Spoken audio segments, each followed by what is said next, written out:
The engine of the rusted pickup truck didn't kill the silence. It only amplified the sound of Sienna's heart breaking. She wasn't looking at the road. She was looking at the back of her brother's head, watching him count a stack of dirty cash with trembling hands. They didn't sell her to pay for a hospital bill or to save the family home. Brody and Tyson sold their own flesh and blood to settle a poker debt at a roadside bar. They thought they were handing her over to a monster to be devoured. They didn't know they were delivering her to the one man who had spent a century praying for her return. And when the Alpha King finds out why she was sold, the brothers won't just lose the money. They'll wish they had never been born. Rain hammered against the corrugated tin roof of the abandoned textile factory on the outskirts of Seattle. The noise was deafening, a relentless drumbeat that matched the pounding in Sienna's chest. She sat on a rotting wooden crate, her wrists bound with zip ties that bit into her soft skin. The air smelled of wet concrete old grease and the unmistakable metallic tang of fear. She wasn't afraid for herself, not anymore. That fear had burned out years ago, somewhere between her mother's funeral and the first time her older brother Tyson had backhanded her for burning the toast. No, she was afraid of the finality of this moment. "Stop fidgeting," Tyson growled, pacing the wet concrete floor. He was 25, broad-shouldered with the sandy hair of the Silver Creek bloodline, but his eyes were bloodshot from 3 days of whiskey and bad decisions. He checked his watch, a fake Rolex he'd bought off a fence in downtown Portland. "They're late. If Victor doesn't show up in 5 minutes, we bolt." Brody, the younger of the two brothers, but the one with the darker soul, leaned against a rusted support beam. He was smoking a Marlboro, the cherry glowing bright in the gloom. "Relax, Ty. Victor isn't going to ghost us. Not for this kind of merchandise. Besides, we owe the Black River Pack 40 grand. If we run, they'll hunt us down before we hit the state line." Sienna looked up her wet hair, plastering to her cheek. 40,000. Her voice was a rasp, dry from hours of silence. "That's what I'm worth to you. A used SUV and a clean slate." Tyson spun around, his lip curling. "Shut up, Sienna. You're lucky we found a buyer at all. You're 22, unshifted and practically useless around the house. You're a drain on resources. I work 2 jobs to pay the mortgage you gambled away." Sienna shot back, her voice shaking not with fear, but with a cold, hard rage. "I paid for the transmission in your truck. I paid for Mom's headstone. And now you're paying for our freedom," Brody said, exhaling a plume of smoke. He flicked the cigarette butt toward her. It landed inches from her worn canvas sneakers. "Consider it your final contribution to the family." The screech of tires on gravel cut the argument short. Headlights swept through the broken windows, blinding them for a moment. 2 black Cadillac Escalades pulled into the loading bay, their engines purring with a menacing expensive hum. Sienna's stomach dropped. This wasn't a low-level trade. This was high society. The Black River Pack wasn't just a rival pack. They were the royalty of the West Coast, led by a figure so reclusive and terrifying that most wolves in Silver Creek refused to speak his name. The doors of the lead SUV opened. 3 men stepped out. They wore charcoal gray tactical suits, tailored and precise. The man in the center, clearly the leader of this retrieval team, was a towering figure with a scar running through his left eyebrow. This was Declan, the Alpha King's enforcer. Tyson swallowed hard, his bravado vanishing instantly. He stepped forward, wiping his sweaty palms on his jeans. You have the money." Declan didn't look at Tyson. His eyes, cold and assessing, locked onto Sienna. He walked past the brothers as if they were nothing more than furniture, stopping 2 feet from her. He sniffed the air once. "Is this her?" Declan asked, his voice a deep baritone that vibrated in Sienna's chest. "Yeah, "That's Sienna," Brody said quickly, stepping up behind Tyson. "She's healthy. A bit mouthy, but she cooks cleanse.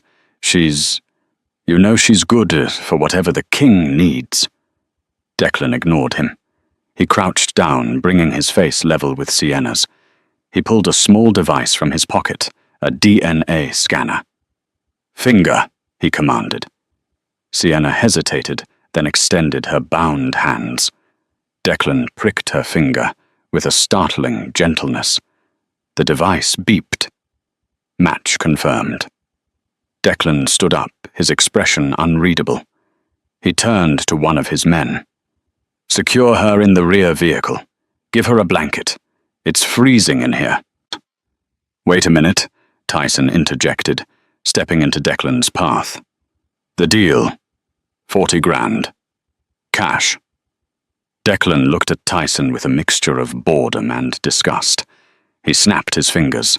The third man from the SUV tossed a heavy leather duffel bag onto the wet floor. It landed with a dull thud. 50,000, Declan said. "The extra 10 is for you to disappear. If the Alpha King ever sees your faces again within 500 miles of Seattle, well, let's just say he won't be as polite as I am." Tyson dove for the bag, unzipping it, to reveal stacks of $100 bills wrapped in bank bands. Brody fell to his knees beside him, laughing hysterically. They didn't even look at Sienna as the enforcer cut her zip ties with a serrated knife. "Let's go, miss," Declan said, his hand hovering behind her back, but not touching her. Sienna stood up, her legs numb. She looked at her brothers one last time. They were bathed in the dim light of the warehouse, their faces illuminated by the greed in their eyes. They were counting the money, arguing over the split.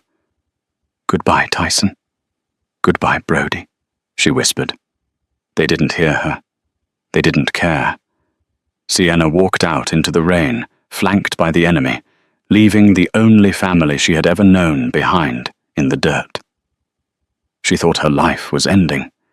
She had no idea that for the first time in 22 years, it was actually about to begin. The interior of the Escalade smelled of rich leather and peppermint. It was a jarring contrast to the mildew of the warehouse. Sienna sat in the middle row, wrapped in a thick wool blanket that Declan had handed her. The windows were tinted dark, shielding her from the passing world, but she knew they were heading north toward the mountains, toward the shadow peaks where the Black River Pack held their dominion. She stared at the back of the driver's head. "Where are you taking me?" she asked. Her voice was stronger now. The shock was wearing off, replaced by a survival instinct, honed by years of living with abusive alcoholics. Declan, sitting in the passenger seat, glanced at her through the rearview mirror. "Home." "That's not an answer," Sienna said. "My brothers said you bought me to be a servant, or worse. Is that true? Am I going to be a breeder?" The driver, a younger man named Leo, flinched visibly at the word. Declan turned in his seat to face her fully. "We did not buy you, Miss Sienna. We paid a ransom to extract you from a hostile environment," Declan said, his tone surprisingly respectful. "And you are not going to be a servant. You are a guest of Alpha Kieran." Kieran. The name sent a shiver down her spine. Kieran wasn't just an alpha. He was the alpha of alphas. The rumor mill in Silver Creek painted him as a savage warlord who had slaughtered his own father to take the throne. They said he was cursed, that he never slept, and that he kept a dungeon full of enemies beneath his estate. "Why me?" Sienna asked, clutching the blanket tighter. "I'm nobody. I have no wolf. I can't shift. I'm a defect." Declan's expression softened just a fraction. "You are many things, Sienna. A defect is not one of them. The king has been looking for you for a long time. Looking for me, I've lived in the same rotting trailer in Silver Creek my whole life. I haven't been hiding."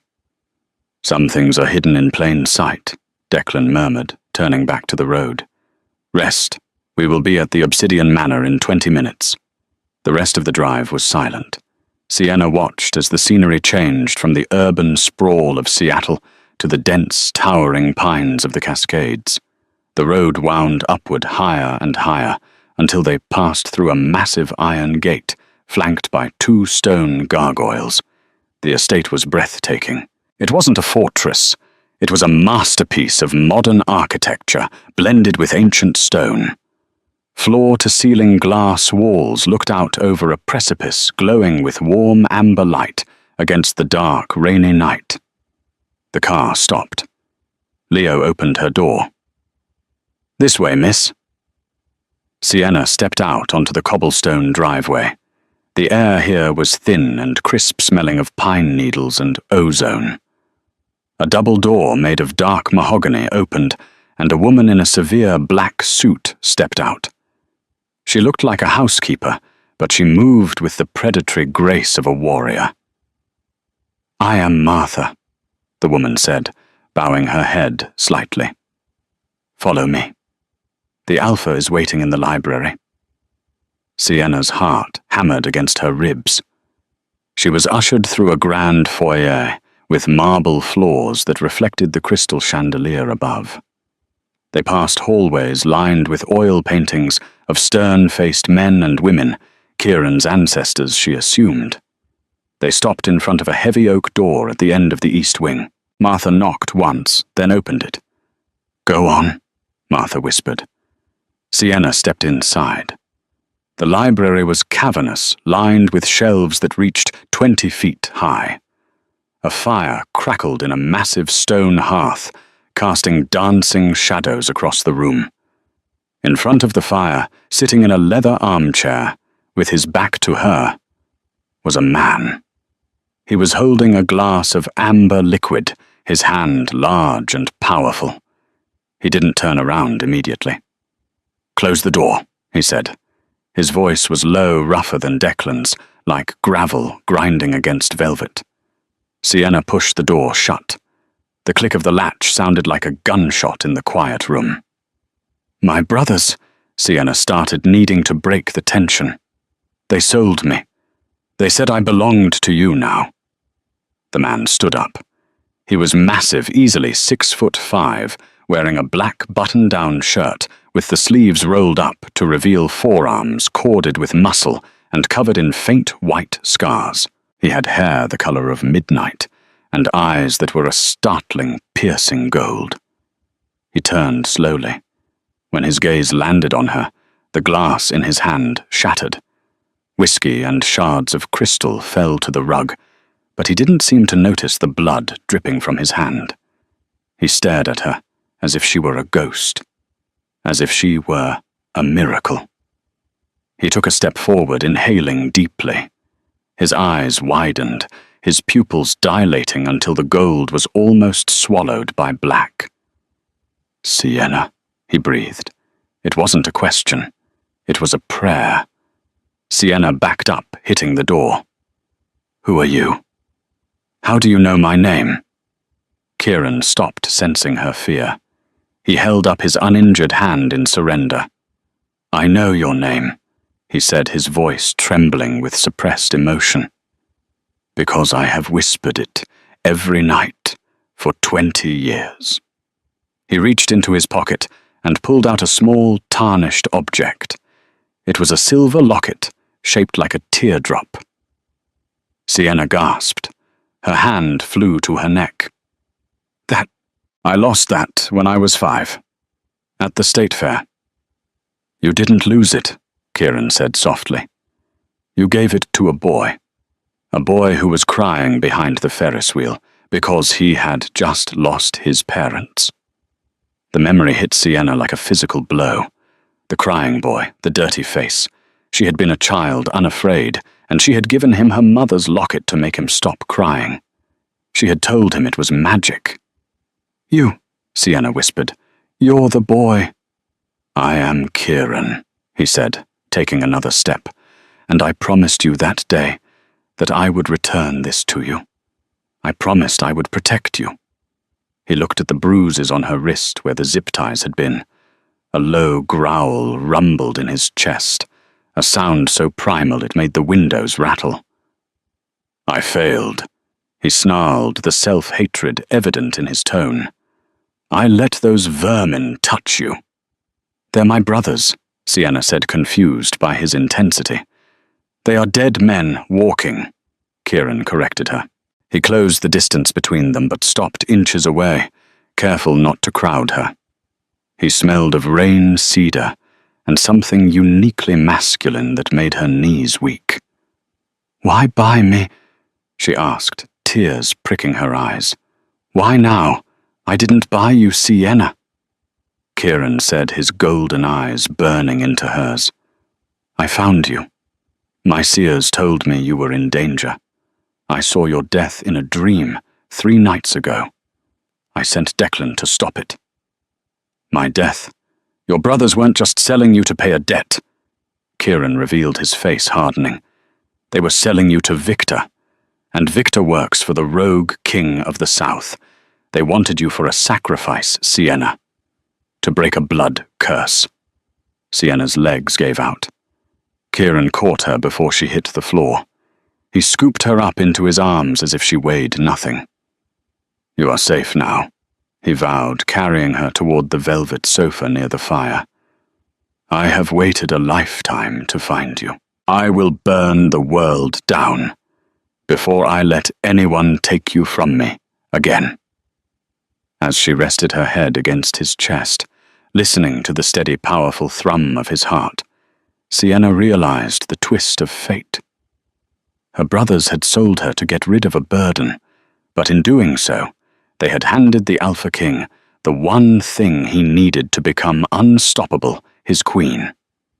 But the brothers had kept one secret, a secret about Sienna's bloodline that even she didn't know, a secret that was about to bring war to the Black River Pack's doorstep. Sienna woke up drowning in silk. The sheets were a thread count she couldn't even imagine cool and soft against her skin. For a panicked second, she thrashed her muscle memory, expecting the lumpy mattress of the trailer and the smell of stale beer from the living room. Instead, she smelled lavender and rain.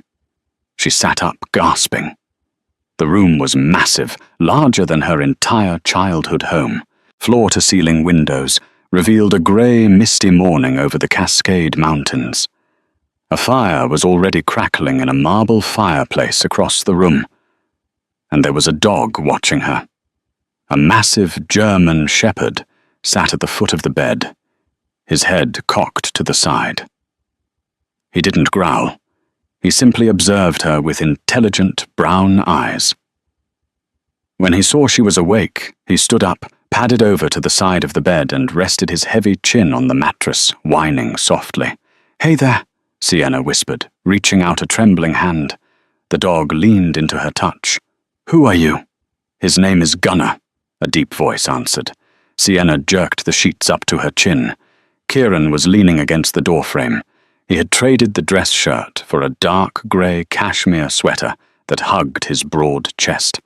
He looked less like a terrifying warlord this morning, and more like a man who had finally found peace, though the dark circles under his golden eyes suggested he still hadn't slept. "He's my personal guard," Kieran continued, walking into the room.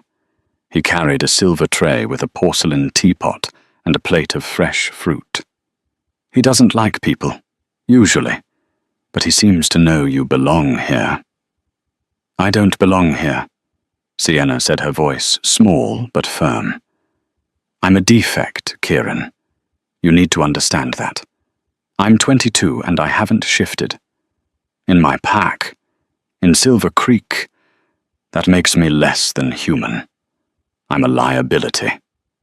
Kieran set the tray on the nightstand and sat on the edge of the bed. Gunnar immediately moved to sit between them, acting as a bridge rather than a barrier. "Do you know why wolves shift, Sienna?" Kieran asked quietly. "Because of the moon goddess. Because of biology." "Because of protection," Kieran corrected. We shift to protect ourselves from a harsh world, to hunt, to fight. He looked at her with an intensity that made her breath hitch. Perhaps your wolf never surfaced because she knew she didn't need to fight. Perhaps she knew I was coming. That sounds like a fairy tale, she scoffed, though her heart pounded. You said you dreamed of me. That sounds like madness. Kieran stood up abruptly. Get dressed. There is something you need to see. He left her a set of clothes, soft leggings, and an oversized sweater that looked brand new. Sienna dressed quickly, her mind racing. She followed the sound of his footsteps down the hall to a room she hadn't seen the night before. It was an art studio. The smell of turpentine and oil paint hung heavy in the air. Canvases were stacked against the walls, dozens of them all covered with white sheets. Kieran walked to the center of the room and pulled the sheet off an easel. Sienna covered her mouth with her hand. The painting was of a girl. She was standing in a field of wildflowers, laughing. The light caught her hair in a specific way, turning the brown strands to copper. It was her. Not as she was now gaunt and tired, but as she could be, radiant, happy. Kieran pulled the sheet off another canvas. This one showed a teenager crying on a porch swing, a swing Sienna knew intimately. It was the night her mother died. He unveiled another.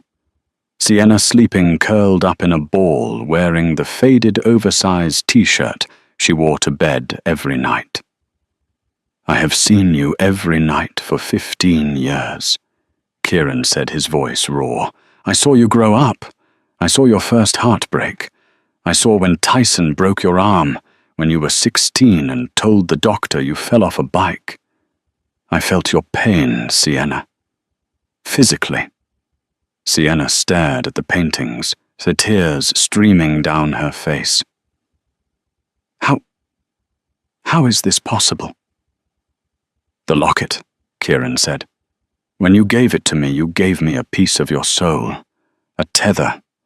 I didn't just dream of you. I lived with you, a ghost in your shadows. I tried to find you, but the connection was one way.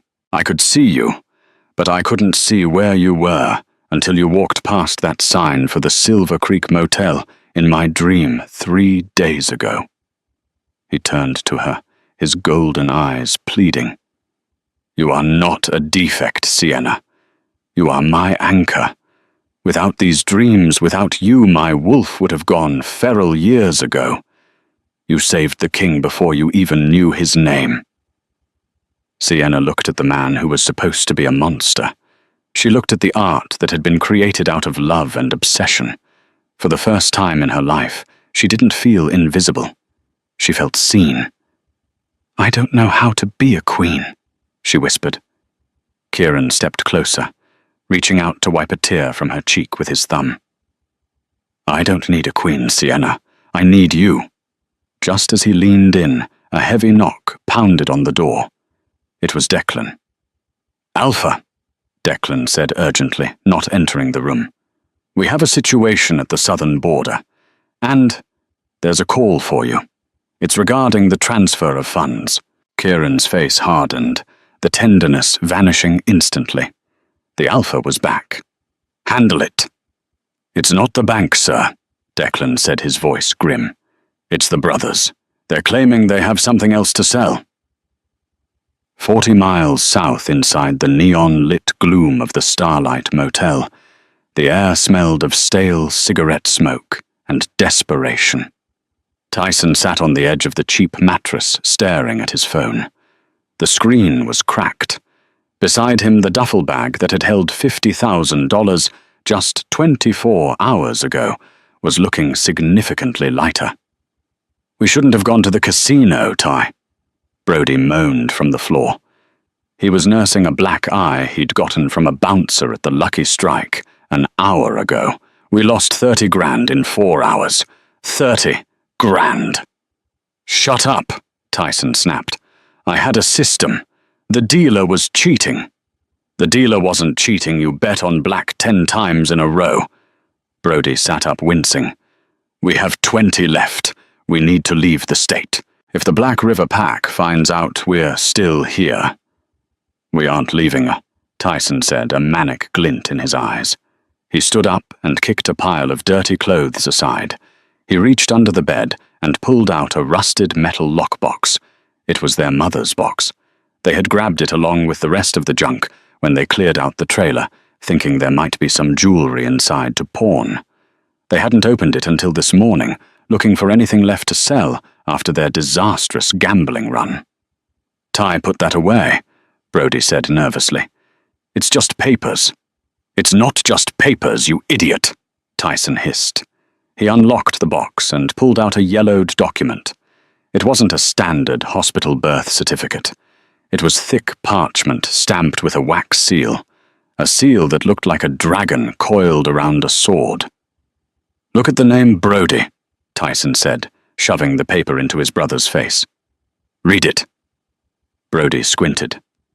"Sienna. Valerius." He looked up confused. "Who is Valerius?" Tyson laughed, a dry, barking sound. "You slept through history class, didn't you? The Valerius bloodline was the original royal line, before Kieran's family took over. They were supposed to be extinct. Wiped out in the Great War 50 years ago." He paced the small room, energized by greed. "Mom didn't give birth to Sienna. She found her, or stole her. Look at the date. 22 years ago, right after the last Valeria stronghold fell. So, Sienna is adopted." "Sienna is a princess," Tyson corrected, his grin widening to reveal yellowed teeth. "Actually, she's more than that. If she really is a Valerius, she has a claim to the throne. Kieran isn't just protecting a mate, he's harboring a rival." Brody's eyes widened. If Kieran finds out, he'll kill her to secure his rule." Tyson said, his logic twisted by malice. "Or he'll pay anything to keep it quiet." "But wait," Brody said, his survival instinct kicking in. "If she's that important, maybe we shouldn't sell her to Kieran again. Maybe we should sell this information to his enemies." Tyson stopped pacing. He looked at the phone in his hand. "Victor," Tyson whispered. "Victor wanted her for a sacrifice. He works for the Rogue King. If the Rogue King knew he could get his hands on the last Valerius heir, he wouldn't give us 50 grand. He'd give us millions." "But Kieran has her," Brody argued. "How do we get her back?" "We don't need to get her back," Tyson sneered. "We just need to tell Victor where she is. We sell the location. We sell the proof." Tyson began to dial a number he had saved under cleanup. "What about Kieran?"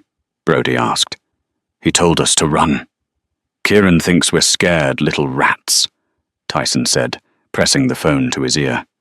"He doesn't know we're sitting on a nuclear bomb." The line clicked. A cold, accented voice answered. "Speak." "It's Tyson," he said, his voice trembling slightly but gaining strength. "The deal has changed. The girl, she isn't who you think she is, and she isn't who Kieran thinks she is either. I have papers. Proof." "I am listening." Victor's voice came through the speaker, sharp as a blade. "I want 500,000, Tyson demanded, sweating. "And protection. In exchange, I give you the girl's lineage, and I tell you exactly how to get into Kieran's manor." There was a long silence on the other end, then a dark chuckle. "If what you say is true—" "Tyson," Victor said, 500,000 is an insult. I will give you 1,000,000. But if you are lying, I will peel the skin from your bones while you are still using them." Tyson swallowed hard, looking at the birth certificate. The name Valerius seemed to glow on the page. "I'm not lying," Tyson said. "Meet us at the old sawmill in an hour." He hung up and looked at Brody. "Pack your bags, little brother. We're going to be rich." They didn't realize that in the world of wolves, Greed was the scent that carried furthest. And they had just invited a war that would turn the snow-capped mountains red with blood. Back at the Obsidian Manor, Kieran stood in his office, holding the phone receiver he had just slammed down. His enhanced hearing had picked up the brothers' faint voices through the open line before Tyson had hung up on Declan. He hadn't heard everything, but he had heard the name Valerius. Kieran looked out the window toward the guest wing, where Sienna was safe with Gunnar. His face went pale. "Declan," he commanded, his voice shaking the glass. "Lock down the estate. Perimeter guards on kill order. No one gets in. No one gets out." "What is it, Alpha?" "Sienna isn't a defect," Kieran whispered, the horror of the realization setting in. "The reason she can't shift, it's not because she's weak.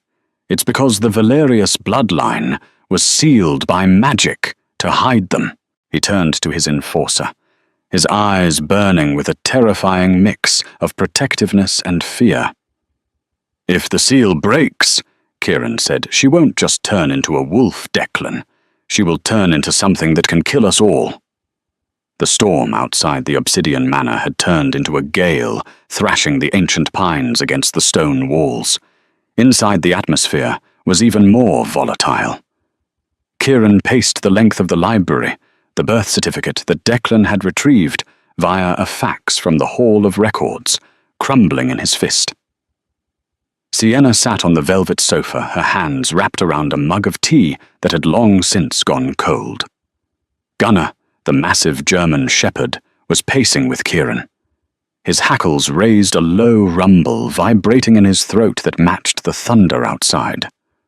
"Valerius," Sienna said, testing the name. It felt foreign on her tongue.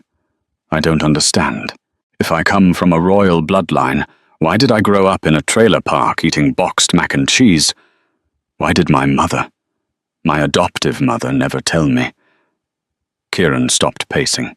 He poured himself a drink, his hand steady, despite the rage radiating from him. "Because the Valerius line was hunted, Sienna. 50 years ago, the council decided they were too powerful, too unstable. A purge was ordered. My father led it." Sienna flinched. "Your father killed my family." "Yes," Kieran said, not shying away from the ugly truth. "He slaughtered them. He thought he got them all. But rumors persisted of a baby girl smuggled out by a wet nurse. A baby whose scent was masked by a spell so potent it suppressed her wolf entirely. He walked over to her, kneeling, so their eyes were level. That spell is what you call a defect. It's not that you can't shift, Sienna. It's that your wolf has been powwat behind a magical dam for 22 years.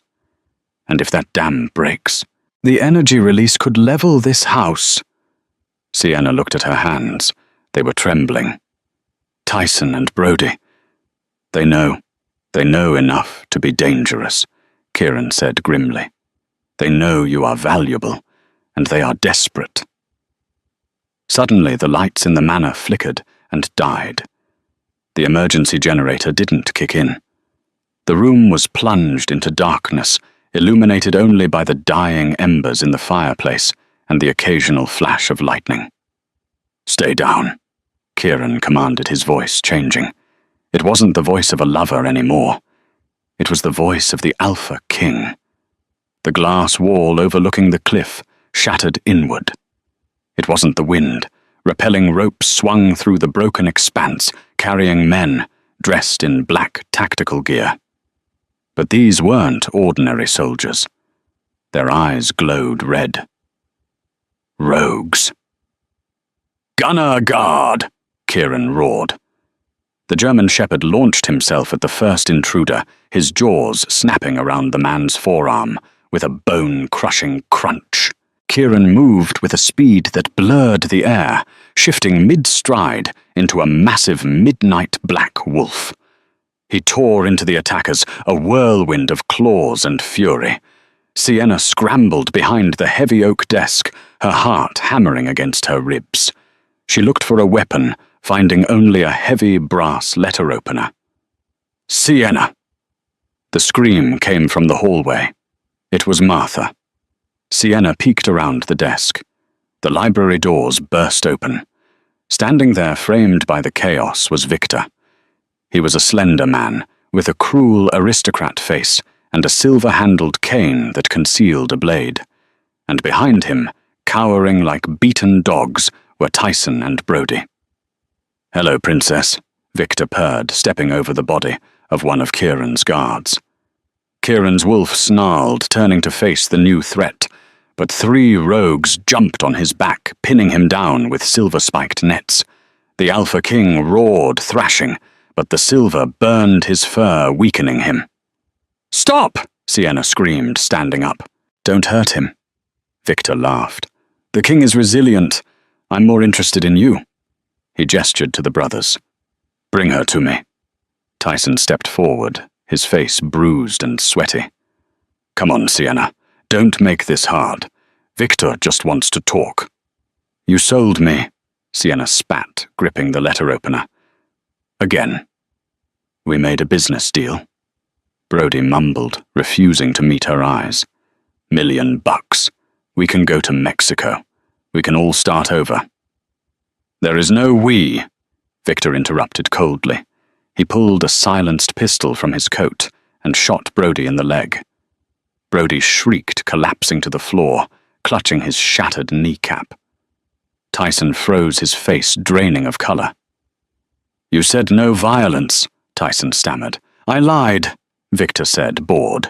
"You two are loose ends. I have the girl. I have the location. You are merely fertilizer." He raised the gun toward Tyson's head. "No." Sienna moved without thinking. She threw herself between Victor and her brother. The brother who had sold her. The brother who had beaten her. Victor paused, an amused eyebrow raised. "You protect the vermin who betrayed you. How noble. How Valerius." He reached out and grabbed Sienna by the throat, lifting her off the ground. His grip was like iron. "Let's see if the legends are true," Victor whispered, tightening his squeeze. "Let's see what happens when the vessel cracks." Kieran howled a sound of pure agony. He ripped through the silver net, ignoring the burning flesh, and lunged, but Victor was faster. He threw Sienna across the room. She hit the stone fireplace with a sickening crack.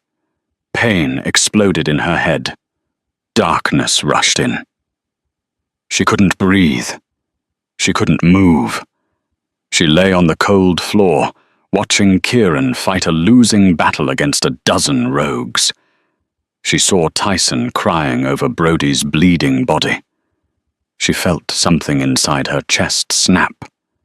It wasn't a bone. It was something deeper, something ancient. The dam broke. The sound wasn't a roar. It was a hum, a low, resonant frequency that shook the dust from the bookshelves and made the glass in the remaining windows vibrate. Victor stopped. He looked around, confused. "What is that?" Kieran, bleeding from a dozen wounds, looked toward the fireplace. His golden eyes widened. "Get back," he rasped to his men. "Everyone back." Sienna's body was floating. She wasn't doing it. She was unconscious. Her eyes rolled back in her head, but her body was rising 3 feet off the floor, suspended in a sphere of blinding white light. The air in the room grew instantly hot, smelling of ozone and burning cedar. The bruises on Sienna's arms faded. The cut on her head knit itself back together in seconds. "Kill her!" Victor screamed, sensing the shift in power. "Shoot her now!" 2 rogues opened fire with automatic rifles. The bullets hit the sphere of light and disintegrated into dust before they could touch her skin. Sienna's eyes snapped open. They weren't brown anymore. They were pure incandescent silver, the color of starlight. She didn't speak. She threw her head back and screamed, but the sound that came out wasn't human. Her body contorted, bones breaking and reshaping with a sickening, wet crunch. But she didn't look like she was in pain. She looked like she was being liberated. Fur erupted from her skin, not the brown or black of a common wolf, nor the grey of an elder. It was white. Stark, blinding white, with tips of gold that shimmered like metal. She hit the floor on all fours. She was massive. Larger than Kieran. Larger than any alpha in recorded history. She was a dire wolf, a creature of myth, the avatar of the Valerius line. The white wolf looked at Victor. Victor, the man who had terrified the West Coast underworld for a decade, dropped his cane. He stepped back, his hands shaking. Impossible. They were extinct. The white wolf didn't growl. She moved. She was a blur of white light. She closed the 30 feet between the fireplace and Victor in a heartbeat. Her jaws clamped around his tactical vest, and with a simple flick of her neck, she threw him through the heavy oak double doors. He flew down the hallway, crashing through a grandfather clock. The remaining rogues panicked.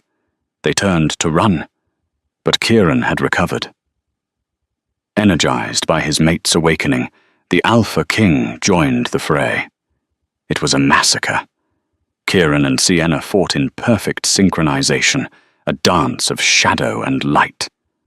Where Kieran was brutal efficiency, Sienna was raw power. She swiped a massive paw, and 3 men went flying into the wall, their ribs shattered. She didn't kill them. She incapacitated them with a surgical precision that suggested her wolf possessed an intelligence far beyond a beast. Within 2 minutes the library was silent, save for the heavy breathing of the 2 wolves and the groans of the injured rogues. Gunnar, who had been guarding the corner, limped forward. He bowed low to the white wolf, whining softly. Sienna, the white wolf, looked down at the brothers. Tyson was pressing a dirty bandana to Brody's bleeding leg. They were huddled in the corner, paralyzed with terror. When the massive white beast turned her silver gaze toward them, Tyson wet himself. "Sienna," Tyson whispered, his voice cracking. "Please. We're family." The white wolf stepped closer. She loomed over them, her hot breath washing over their faces. She could snap their necks with a single bite. She wanted to. The anger of years of abuse, of being sold, of being treated like a slave, boiled in her veins. Kieran, now back in human form, though naked from the waist up, blood smearing his chest, walked over. He placed a hand on Sienna's massive shoulder. "Easy, my love," he murmured. "Death is too quick for them." Sienna huffed a spray of mist from her nose, hitting Tyson's face. She stared at them for 1 long, terrifying second, etching the fear into their souls. Then she turned her back on them. She walked to the center of the room and sat on her haunches, waiting. Slowly the white fur receded. The bones shifted back. The light faded. Sienna lay on the rug, naked and shivering, curled into a fetal position. Kieran was there instantly, wrapping her in his own shredded shirt and pulling her into his lap. "I killed them," she sobbed, burying her face in his neck. "I could feel their bones break. I enjoyed it." "You protected your pack," Kieran said fiercely, stroking her hair, which was now streaked with a permanent strand of white. "You are a queen, Sienna. A queen defends." Declan rushed into the room, flanked by a dozen reinforcements. He took in the scene, the shattered glass, the unconscious rogues, the cowering brothers, and the Alpha holding the girl. "Status Alpha," Declan barked. "Secure the prisoners," Kieran commanded, his voice cold as ice. "Take Victor to the dungeon. I will deal with him personally."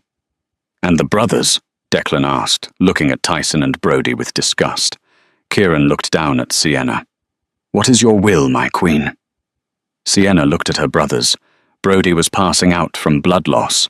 Tyson was weeping silently. They looked small, pathetic. "Don't kill them," Sienna whispered. Tyson let out a breath of relief. "Thank you, Si. I'm not finished." Sienna cut him off, her voice gaining strength. She looked at Kieran. "They wanted money. Give them the debt they owe. They sold me for 50,000. Then they tried to sell me for 1,000,000. She stood up, holding the shredded shirt around her. "Take them to the mines, the Black River silver mines. They work off the $1,000,000 debt, at minimum wage." Declan did the math in his head. "That will take roughly 80 years. "Then they better start now," Sienna said. Tyson screamed as the guards dragged him away. "Sienna, you can't do this. We're your brothers." "No," Sienna said, watching them disappear down the hall. She turned to Kieran and Gunnar. "My family is right here." But as the adrenaline faded, a new problem emerged. Sienna swayed her skin, turning pale. The shift had forced the Valerius magic to the surface, but her human body wasn't conditioned for it. She collapsed into Kieran's arms. "Sienna!" Kieran shouted, checking her pulse. It was erratic. "Get the healer. Now!" The curse of the Valerius line wasn't just that they were powerful. It was that their power burned too bright. Without a tether, without a ritual to stabilize the magic, the White Wolf would consume Sienna from the inside out. Kieran picked her up, running toward the medical wing. He had found her. He had saved her. But the war for her life wasn't over yet. The final battle wouldn't be fought with claws and teeth, but with spirit and dreams. The medical wing of the Obsidian Manor was sterile white and smelled of antiseptic and ozone. Sienna lay on a biobed, her skin translucent veins glowing with a terrifying, pulsing light. Every time her heart beat, the lights in the room surged and dimmed. Dr. Eris, the pack's oldest healer, wiped sweat from his forehead. He looked at the monitors, which were screaming warnings. "Her internal temperature is 106 degrees and rising," Eris said, his voice grim. "The Valerius entity is too old alpha. It's consuming her life force to sustain its manifestation. Her human body is burning out." Kieran stood by the bed, gripping Sienna's hand. His own skin was blistering where he touched her, but he refused to let go. "Fix her, Ares, or I will tear this hospital apart, brick by brick. I cannot treat this with medicine." Ares snapped his patience, fraying under the pressure. "This is a spiritual rejection. Her human soul is hiding. It thinks the wolf is a threat, so they are fighting for dominance. If they don't merge in the next 10 minutes, she will die, and the explosion will likely take the mountain with it." "She's hiding," Kieran repeated. He looked at Sienna's face, twisted in unconscious pain. "I know where she is." "Alpha." "Put me under," Kieran commanded, hopping onto the narrow bed beside her. "Induce a coma. I'm going in." "That's suicide," Aris argued. "If her mind collapses while you are linked, you'll be trapped in a vegetative state forever." "Do it," Kieran roared, his eyes flashing gold. "She is my mate. Where she goes, I go." Aris hesitated, then nodded. He injected a sedative into Kieran's IV. "You have 10 minutes, Alpha. After that, her heart stops." The world went black. Kieran opened his eyes. He was standing in mud. It was raining, but the rain was black like ink. The sky was a bruised purple. He knew this place. It was a twisted nightmare version of the trailer park in Silver Creek. The trailers were rusted skeletons, and the ground was littered with broken beer bottles and unpaid bills. "Sienna!" he shouted. The wind swallowed his voice. He ran towards the trailer at the end of the lane, Sienna's home. The door was hanging off its hinges. Inside, the air smelled of stale smoke and fear. He found her in the closet. She wasn't the 22-year-old woman he loved. She was a child, maybe 5 years old, curling into a ball among dirty laundry. She was covering her ears, rocking back and forth. Outside the closet, a massive shadow prowled. It was the white wolf, gigantic, glowing and terrifying. It clawed at the walls, trying to get in, trying to claim its vessel. "Go away," the child, Sienna, screamed. "I'm sorry, I'll be good. Don't hurt me." Kieran realized with a jolt of heartbreak that she didn't see the wolf as a part of herself. She saw it as another abuser, another monster coming to hurt her, just like Tyson, just like her stepfather, just like the world. Kieran stepped between the child and the prowling shadow. He didn't draw a weapon. He knelt down. "Sienna," he said softly. The child looked up. Her eyes were wide and terrified. "Who are you? Did Tyson send you?" "No," Kieran said, reaching into his pocket. He pulled out the silver teardrop locket. "You sent me. A long time ago." The child stared at the locket. The black rain outside seemed to slow down. "I promised I would bring this back," Kieran said. "I promised I would protect you." "The monster wants to eat me," she whispered, pointing at the glowing white claws, tearing at the floorboards. "That's not a monster, little one," Kieran said. He took her small hand and placed it on his own chest. "That is your strength. It's the part of you that refuses to be broken. It's the part of you that survived the cold, the hunger, and the cruelty." He looked over his shoulder at the white wolf. The beast stopped clawing. It sat down, whining softly, waiting for permission. "You have been hiding in this closet for 20 years, Kieran said, his voice thick with emotion. "You don't have to hide anymore. You are not the victim. You are the queen." He held out his hand. "Take my hand. Let's walk out of here together." Child Sienna hesitated. She looked at the dirty laundry, her safe space. Then she looked at Kieran's golden eyes, the only warm thing in this cold, dark world. She reached out. The moment their fingers touched the trailer, exploded into light. The mud vanished. The black rain turned into petals. The child grew morphing, stretching until Kieran was holding the adult Sienna. She was naked, glowing with starlight, and her eyes were silver. The white wolf walked forward and merged into her body, not violently, but like water returning to the sea. Sienna took a deep breath, the nightmare dissolving. She looked at Kieran and smiled. "You kept the locket." "Always," Kieran whispered. In the medical wing, the monitors flatlined for one terrifying second. Dr. Aris charged the defibrillator paddles. "Clear!" Before he could strike, Sienna's hand shot out and grabbed his wrist. Her grip was strong. She opened her eyes. One was gold, the other silver. Heterochromia, the mark of a dual alpha lineage. The lights in the room stabilized. Her skin cooled. Kieran gasped, waking up beside her. He ripped the IV from his arm and pulled her into a crushing embrace. "You're back," he choked out, burying his face in her hair. "I'm back," Sienna said, her voice sounding different, deeper, echoing with power. She looked at Dr. Aris, who was trembling. "Thank you, Doctor. I'm hungry. I believe I would like a steak. Rare."